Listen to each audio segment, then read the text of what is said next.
Okay, mag-reset tayo ng Epson L1 300 dito sa Epson printer. So, right click, properties, print test muna tayo para makita natin yung error.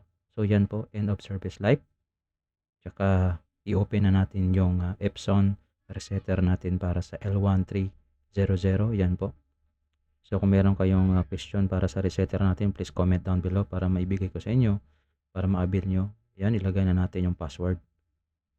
Okay. Tapos, select lang natin. Tsaka yung port. Make sure lang na makita yung port ng L1 300. Particulars. Then, hanapin natin yung waste ink pad counter. Okay. Click OK. Yan po. Check lang natin yung main pad. Check. Tapos, yan po. 100%. Initialize natin. Yan. Okay. I-off natin yung printer. Once na ma-off na, please pa-on ulit. Yun lang. Print test natin. Yun. Wala nang error. Okay. Maraming salamat. Thank you for watching.